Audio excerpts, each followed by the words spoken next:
Hi, I am Michelle and you're watching MKTV.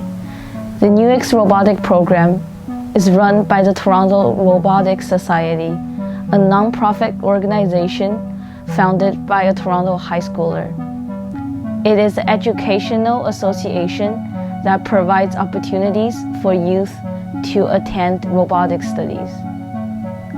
The biggest difference between this team and other competing teams is that all the students in this team need to do their work themselves, including development, researching and designing, fundraising to purchase parts and equipment, internal training, etc. They don't have any supervising teachers nor technical support. All the management are done by the sharing leadership among those young founders. They started to recruit new members since this August, and they have won several championships within this 4 months. Today, we had an interview with Andrew, Ming, and Carson, the founder and the main leaders of the Toronto Robotics Society.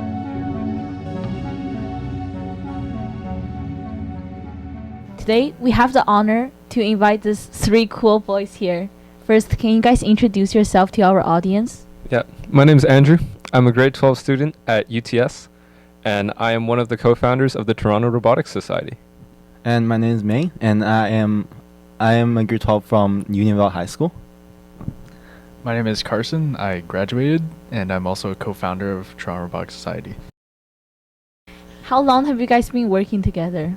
I think a little under a year. We started in around April, and so a little under a year, yeah. How many times do you guys meet in a week?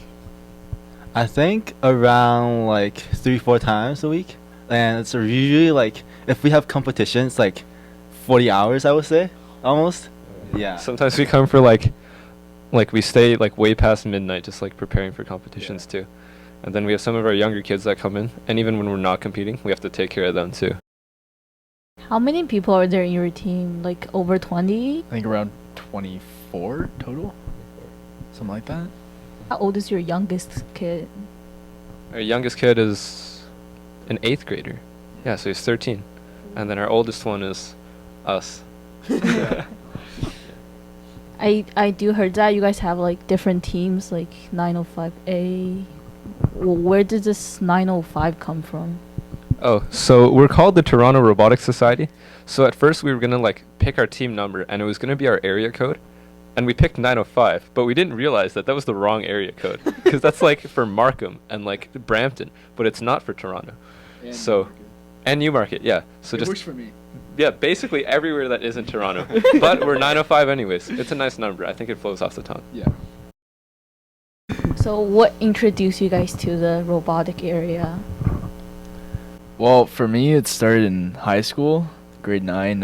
My computer science teacher dragged me to one of the meetings. So basically, I was forced into it, but I'm glad he did. It really helped me in the end. So for me, it was also kind of through high school computer science, because before that, I mainly studied like math and science related courses, and I didn't think much about like STEM in general. And then I took comp sci, and I found that I really liked it, so I wanted to explore robotics, and that's how I got into that. For me, it's actually from like middle school, where we had a middle school robotics program, and so I just joined, and then like it's very basic, but I just joined, and I kept doing robotics since then. What do you think is the most attractive about robotic? I think the most like attractive aspect of it is definitely just like what you can do with it, and the fact that these are all people who come from different levels of like understanding of robotics, and even though not everyone's on the same page, it doesn't matter, because you guys can just create something amazing and do really well. Carson gave a really good answer. So I think in general, most of what I like about robotics comes from like the community as a whole, because there's obviously like the mechanical aspect and the programming aspect, and both of those are a lot of fun. But most of it comes from like going to competitions and seeing all these other people that put in the same amount of like time and effort as you into robotics, and like doing their own programming and doing their own building.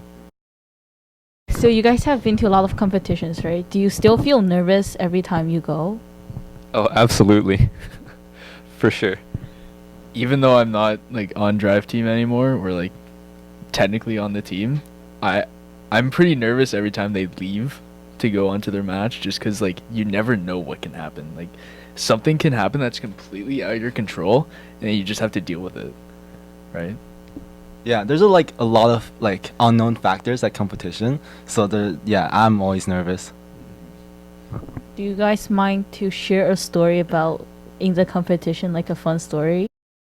So at a it was like a Simco competition. We met a group of robotics team, and we actually helped them at like our hotel because they were staying at our hotel, right? So because they had the same competition as us, but because they were struggling with their like hardware and software in general, so we sort of helped them till like midnight, and we became friends with them. So that was a great experience, I guess. And the way that competition works is that like the first like 7 or 8 matches you play are all random. So you have a random partner team and you play against 2 random opponents. So what happened in one of our matches was this team that we were helping at our hotel was one of our partners. So we helped them write a program, and our program failed to work, but theirs worked, the one that we helped them write. And then we ended up winning the programming section just off of like 1 point that they got. So that was amazing. It was so funny, but it was amazing. Especially because it was definitely made in a massive rush. I think our programmer made in maybe like 45 minutes, and it didn't work that night. But then for some reason, it just worked in the morning. I don't know what happened there. Magic. It's magic. It's so good to hear that you guys make friends during all the competition and your work. You guys are all like most of you guys are all grade 12 students. Will you guys be considering about going to engineering, robotics, science in university? Oh yeah, definitely. I actually like applied to some universities already, and I applied to like mechanical engineering, which is mostly robotics based, I would say. Like you build like mechanisms to solve like problems, I guess. And I think for me, robotics is gonna stick with me throughout my like life as a career, because that's just how much I like it, I guess. So I'm going into more of like I've gotten into U Michigan for a liberal arts program. So a lot of what I'm planning on studying is really science related, and a lot of that ties into robotics. And it also gives me like opportunities to pursue like extracurricular robotics, and also like more engineering related courses as electives as well.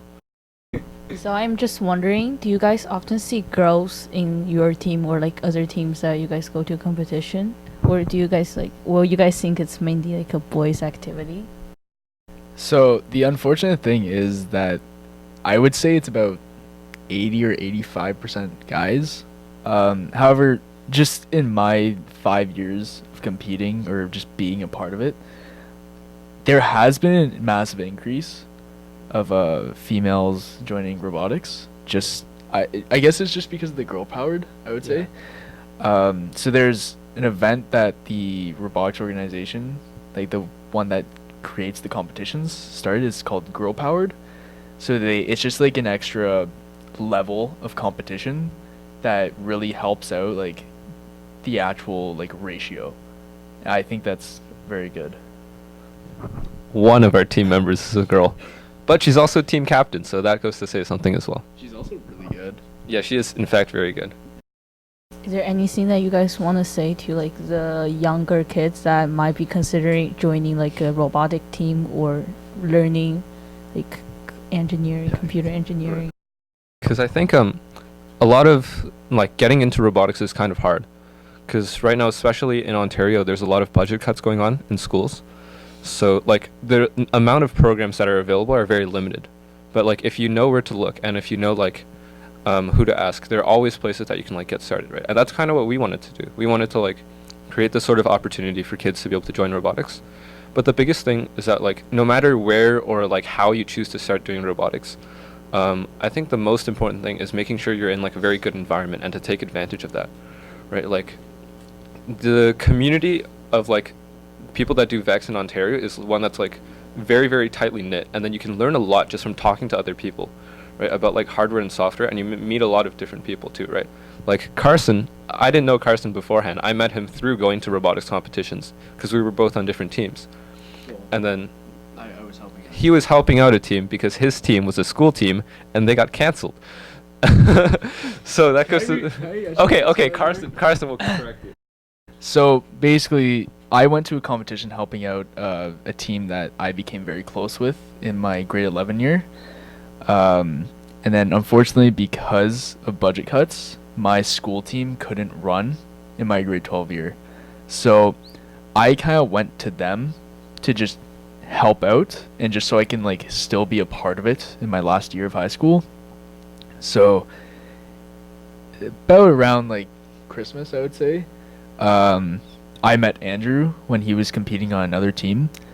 And I guess from there we just kind of talked, and then you kind of started your own like robotics experience, and he was looking for someone to like help out. So I just sent him a message on Instagram and said like I did software so I could program his robot, and then from there we just started Toronto Robotics Society. Other hobbies do you guys have? In my spare time, I tend to stay with computer science. I have a lot of projects on my own, and I have a lot of projects planned for Toronto Robotics Society just because we just moved into our new building. And yeah, I'm excited to see where it goes. So what other subjects do you guys like in school? I don't know. All my favorite subjects are all related to like STEM, in all honesty. It's a very good like education system. Like I would say if you had the chance to be a part of it and you're unsure on if you do want to join it or not, just join it and see where it goes. Because in my experience, I didn't want to be a part of it. I wasn't planning on joining it at all, and then it just took my computer science teacher to just drag me to a meeting. My favorite subject is physics, I guess, because it's very related to robotics and how you can apply that knowledge basically. And yeah, I just enjoy physics.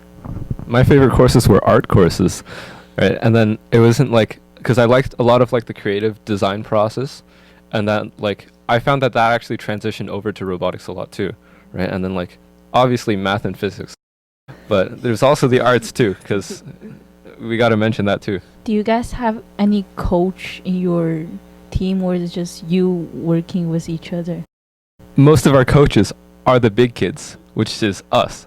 So technically our only real coach is Carson, because he's not on the team because he's too old. Just imagine if there's like a software or like any problems that none of you guys can fix, what is your way of like helping it, working it out?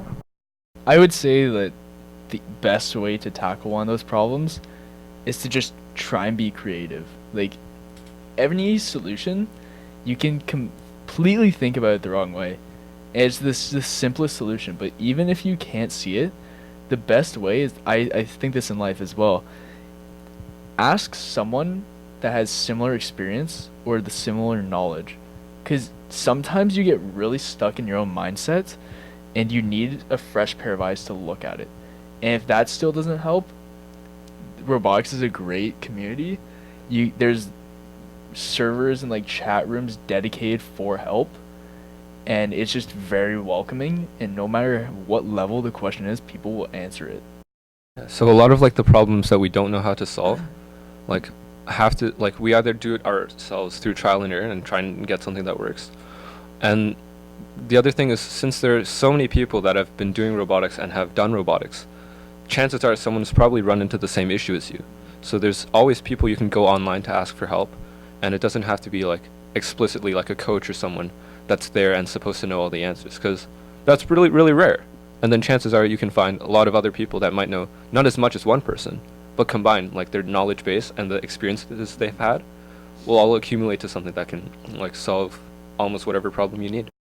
Do you guys want to make a conclusion about like your experiences?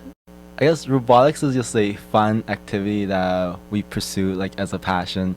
We try to use our passion to help others. Like that's why we created the organization. I would say that even just being a part of it kind of opened up a lot of doors, at least in my experience, like in life and just enjoyment, right? Like even as a hobby or as a career, right? Like it just opens a lot of doors and experiences that you never thought you would have. So for me, like with the initial creating like a whole nonprofit thing, the first thing I had in mind was just to create a team that I could compete with, like by myself, right? And then eventually, like it was through talking to Carson and some of like Ming and some of the other people that we built the organization with, we decided that we wanted to like make something bigger, right? And then we wanted to teach, we wanted to create like these opportunities for all the kids that like can't do it at school because of budget cuts, or can't do it at clubs because they're like too like isolated or whatever. And then I think just from seeing that like we've been fairly successful in like our like own competition, but one of our junior teams who's like they're competing for the first time this year, they won their last competition and they managed to qualify for the provincial tournament. So I think watching something like that happen was one of like the most rewarding parts of robotics, even more than like just us winning on our own, right? Because that was showing us that we did a good job and we gave these kids what they needed to have. Just because they are a first year team doesn't necessarily mean that they are only there for experience, right? So I found that in my experience, a first year team never really does amazing. They can have very good luck, but this one team went up against the former world champions who have been competing for years. And even though they don't have as much experience, they still had a very good team that worked really well together, create a robot that was pretty efficient, and they worked together with their team amazingly. And that just shows that the right strategy and the right like synchronization with your teams can really just do amazing things. And that's the same thing in life. So I want to thank you guys to come to talk with us today.